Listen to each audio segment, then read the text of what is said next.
Olá! No vídeo a seguir você vai ter a oportunidade de assistir um trecho de uma palestra que eu realizei aqui no Sicredi no dia 12 de novembro. Nesse trecho eu falo sobre o câncer de próstata e os seus números no Brasil. Se você preferir, você pode assistir essa palestra na íntegra através do link aqui embaixo. Ou se preferir, pode acessar o conteúdo dessa palestra também em podcast. Outra coisa que faz essa doença ser muito comentada é que, tirando os cânceres de pele, ele é disparado, muito na frente do segundo colocado, o câncer de maior incidência no Brasil e no mundo também. Tá? Então, para esse ano, nós temos 2 institutos que fazem essa avaliação. Para esse ano, são esperados em torno de 70 mil novos casos de diagnóstico de câncer de próstata aqui no Brasil. Tá? Esse número vem aumentando rapidamente. Não porque o câncer de próstata está acontecendo mais, né, a gente vai falar um pouco sobre isso, mas é que os recursos diagnósticos estão mais próximos à população também. Né? Antigamente o acesso à saúde era pior, hoje a gente consegue oferecer diagnóstico na maior parte da população. Hoje, para fazer diagnóstico de câncer de próstata, é uma luva, um pouquinho de xilocaína e um PSA, que é um exame que hoje custa menos de R$5 para um laboratório fazer. Então, é acessível a grande parte da população. Agora, é impressionante como deveria ser acessível, mas ainda temos mais ou menos 40%, 45% de homens circulando nesse país que nunca fizeram nenhum tipo de exame de próstata. Mesmo estando disponível, provavelmente perto da sua casa, né, financiado pelo governo, mesmo assim a questão cultural ainda afasta bastante os homens desse diagnóstico. Tá? Aqui só mais uma estimativa, então, mostrando aqui pela Organização Mundial da Saúde, que faz um outro tipo de cálculo, mostrando que disparadamente o câncer de próstata é o mais frequente no homem e gera mais mortalidade. Alguns números só para a gente ter noção: um diagnóstico de câncer de próstata a cada 7 minutos, um óbito da doença a cada 40 minutos, 25% dos pacientes portadores de câncer de próstata morrem da doença, aqui no Brasil, esses são números do Brasil. Tá? A gente realmente ficou para trás no mundo em muita coisa. Né? Hoje, tu falar que um país que é a 7ª economia do mundo, um país continental, um país relevante dentro do nosso continente, um país que tem pelo menos umas leis e estrutura de saúde pública mais modernas do mundo. Né? Existir é uma coisa, aplicar na prática é outra, mas existe, está lá na Constituição, e a gente ainda tem 25% das pessoas com câncer de próstata morrendo. Tá? Eu posso te garantir que hoje, se a pessoa tiver acesso a todos os recursos que existem, ninguém mais morre de câncer de próstata. E não tem como morrer de câncer de próstata. Tá? Se tu conseguir ter acesso à prevenção, mesmo assim a prevenção não quer dizer que tu não vai ter câncer, quer dizer que tu vai detectar ele precocemente, tu tiver acesso ao tratamento de maneira rápida, eu garanto para vocês que essa morte é completamente evitável. Mas por que isso ocorre? Porque 20% dos pacientes ainda chegam em estágios avançados. Eu vejo isso aqui em Cachoeira. Cada vez que chega um paciente, que eu estou conhecendo ele a primeira vez, e ele já chega metastático, eu chamo isso de um crime social. Isso é um crime social. Hoje, com os recursos que a gente tem, com as informações que a gente tem, como eu falei, fazer prevenção de câncer de próstata pode ser barato e eficaz. Chegar na sua primeira consulta da vida, já com câncer de próstata metastático, é um crime social.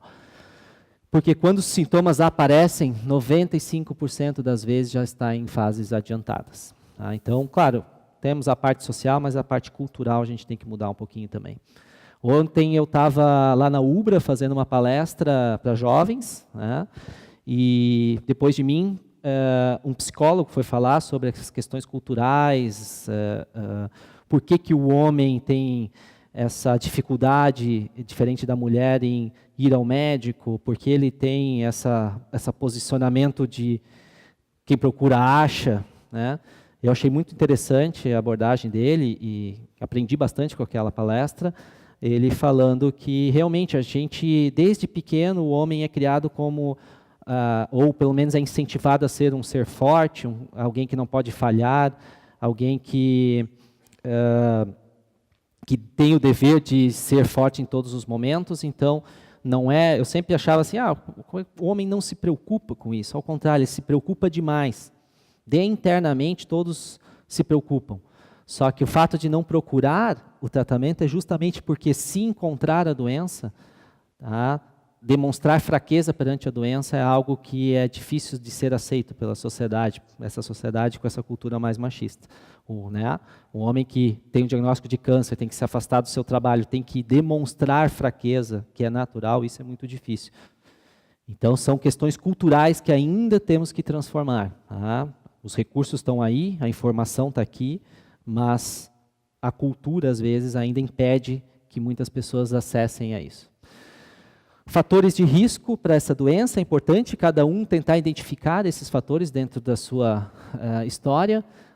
A idade, tá? Não é uma doença de gente jovem, obviamente, né? O envelhecimento celular, ele demora, ele não ocorre inicialmente. Então, é uma doença de homens em terceira idade, a incidência começa a aumentar muito aos 50 anos, a partir dos 50 anos, mas a faixa etária entre 60 e 70 anos é onde mais aparece essa doença. O principal fator de risco é a história familiar. Tá? Quem tem parentes de primeiro grau, um parente de primeiro grau 2 vezes chance maior, 2 parentes de primeiro grau até 6 vezes maior. Tem família, diagnostiquei um câncer de próstata um dos primeiros pacientes quando eu cheguei aqui em Cachoeira, que 2 tios, o pai, o irmão e o avô tiveram câncer de próstata. Até encaminhei o filho dele com 32 anos para Porto Alegre, lá para o Hospital de Clínicas, para o setor de genética do Clínicas, para mapear, porque a gente já tem um gene que a gente encontra, que pode ser feito na família inteira. Quem tem aquele gene já tem que começar a fazer rastreamento bem cedo. Então, o histórico familiar é o principal fator de risco. Quem tem histórico na família, não precisa ser só parente de primeiro grau, de segundo ou terceiro, mas tem histórico na família, é importante se atentar para esse risco. A raça negra não é que aumenta o risco, a incidência, o número de casos, mas os casos que ocorrem em pacientes afrodescendentes são casos de maior mortalidade. A gente vê que os cânceres de próstata nessa população é mais agressivo. Obesidade e hábitos alimentares, esses 2 aqui não estavam nessa lista até poucos anos atrás. Saiu um estudo numa revista bem conceituada, na Nature, em 2016, que mudou radicalmente. A gente sempre tinha aquela ideia, não, alimentação ruim, acima do peso, sedentarismo, ele é ruim para a saúde, ele pode estar associado ao câncer. Saiu um estudo mostrando que para câncer de próstata isso é muito relevante. Aqui está a figura do estudo, né? Quem não reconhece essas figuras aqui na dieta do cachoeirense, né? Estão presentes no nosso dia a dia, principalmente esse aqui. E aqui a gente tem uma correlação, então, do índice de gordura ingerido por dia e a taxa de mortalidade por câncer de próstata.